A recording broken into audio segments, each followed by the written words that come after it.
And similarly, I say, I am happy, I am sad. It is I who bear witness to every experience of mine. And when I bear witness to it, I give it a reality. I have seen it, therefore it is real. Don't I know? I am the one who is experiencing it. How can you say? How can you say this is all just an illusion? I am the one who is undergoing this sorrow. I bear witness to it. And what other testimonial do I need other than my own? Right? But one thing is, what we fail to see is, in all these experiences, what is the most important factor? What is the most central factor? My mind, my thinking about something. It is in my mind that all the experiences rest. When I give attention to something, that becomes an experience for me. When I see the movement of the fan, that becomes a perception for me. If I have never seen it, the movement of fan does not exist for me. If I see the light, that becomes an experience for me. It becomes a thought in my mind. What is that thought? I am seeing light. I am able to identify that object and I say I am seeing light. Some name has been given to it. This is called light. Therefore, when I see it, I say I am seeing light. Okay, where is that experience? That experience is in my perception. I see it. Therefore, it is real. I see all of you. How can you not be real? All of you are real. I see joy is real. I see sorrow is real. I see anger is real. But what I fail to see, says Bhagavan, is that all this is given reality only because I see. Because I know. Because I experience. Where does it all exist? Only in my perception, in my mind. The object is not the source of my problems. The object is not necessarily a physical object. As we see, it may be a mental object. What is the mental object? The mental object is so many mental objects. Somebody is not speaking well to me. Something is not happening or something has happened. The mental object may be that something is not happening. The mental object may be that something has happened. It may be I have lost something. I have lost something. Say now I lost my slides. Finished. Slides were lost. Okay. Now I can keep on meditating on the fact that I have lost my slides. I have lost my slides. So where does the sorrow emanate from? From my meditating on the fact that I have lost something. If I forget that I have lost my slides, will there be any sorrow on account of the slides? If I completely forget it, if I have amnesia, if I am given a condition of amnesia, I cannot have any sorrow. Only the memory can bring the sorrow. Only my own memory is what my giving attention to that loss. I have lost, I have lost, I have lost. I have lost my good name. I have lost someone dear. I have lost something else. I have lost. That thought is what gives sorrow to us. My giving attention to that. That's why I asked, why do we hold on to it, even though we are aware that it gives us sorrow? Why do we hold on to it? When something is painful physically, if I touch this microphone and it gives me an electric shock, I will not touch it again. That's what even the mice and the rats and all do. They don't go near that physically. But the rats do not connect. that it is my desire for that, what is at the end of the maze, that has given me this electric shock. They don't think. They cannot think. But you and I can think. I can think that if a thought is sorrowful, why do I give it attention again? Why do I go back to it? That's the first step. The first step is my decision not to hold on to that which is a problem. Later we can go into what is the real problem. Okay.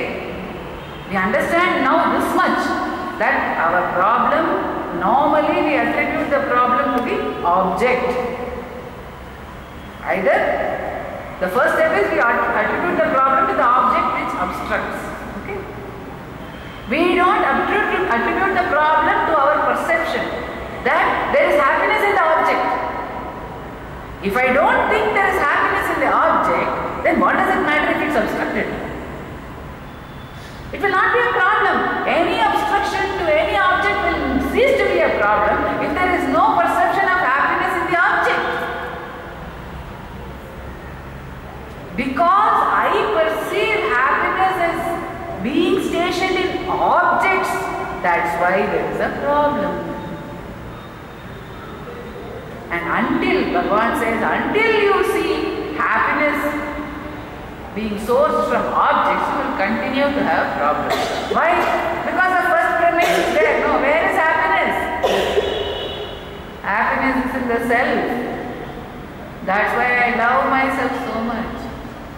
But I don't want to accept this. I don't want to accept it. I want to camouflage it in some way or the other. Because why? Why do I want to camouflage it? Unless I am in love with problems. If I am not ready to accept, it has to be one of the two. I am not ready to accept, I am not convinced that happiness lies in the self. I am not convinced. Bhagavan may be telling me, I have some faith in Bhagavan, but I don't have that much faith to believe everything that he says. Just because he says happiness in the self, can I really believe it? My experience is other way. That's what Narasimha Swami is saying.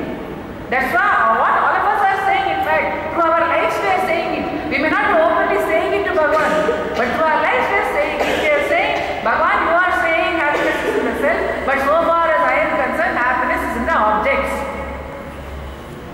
So, in that case, what does the sadhana have to be? It's a dual sadhana. Normally, the traditional sadhana is to convince us that happiness is not lying in the object. That's the traditional sadhana. Bhagavan's sadhana is reverse. He says, experience this for yourself, then you will not have any doubt.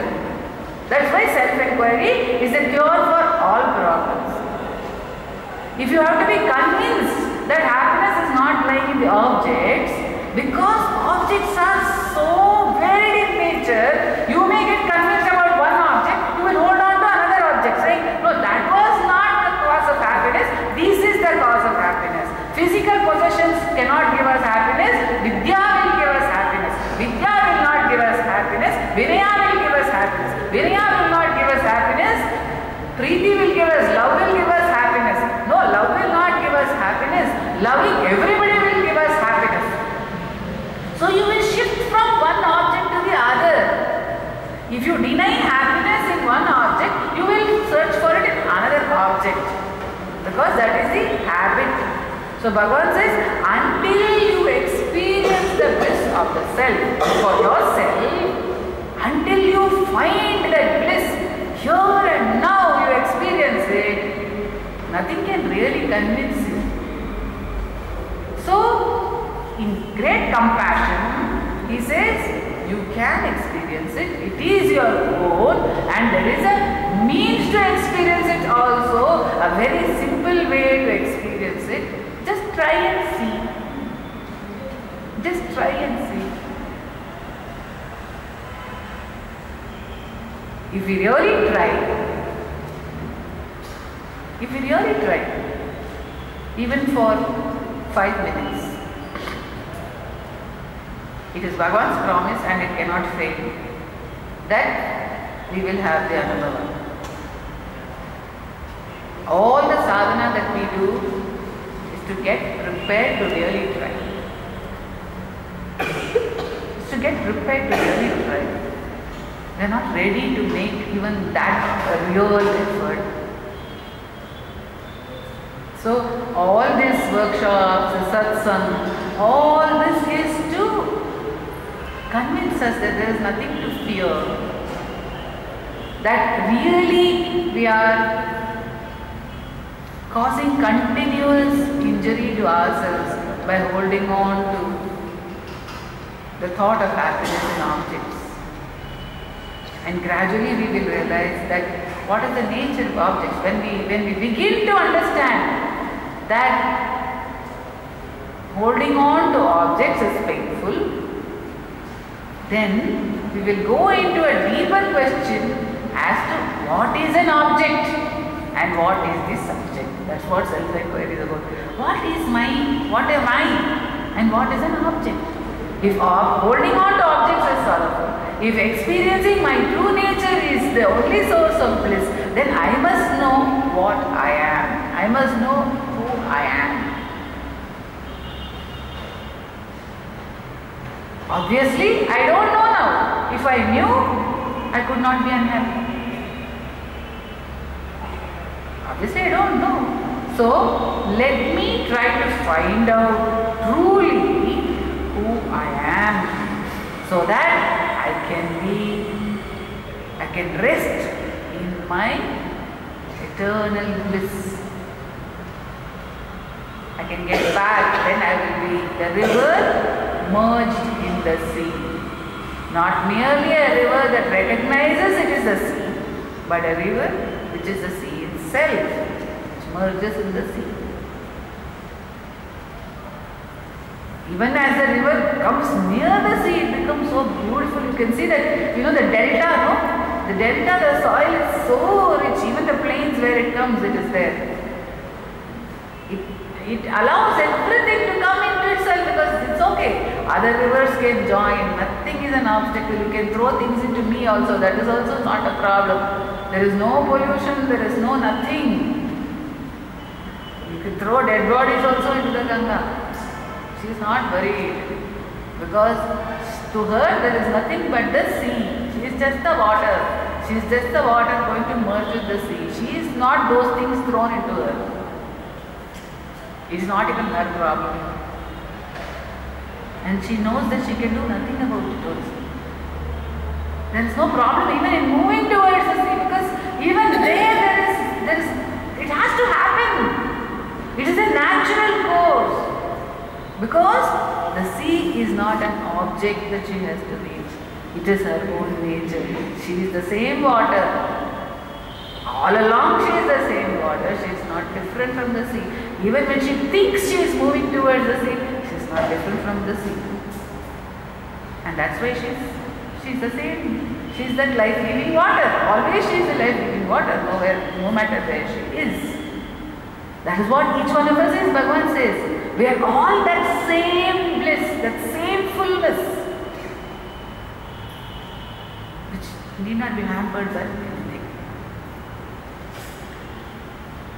Now we'll have a short session of 15 minutes by Dr. Kumarji of reading and meditation before we break for lunch.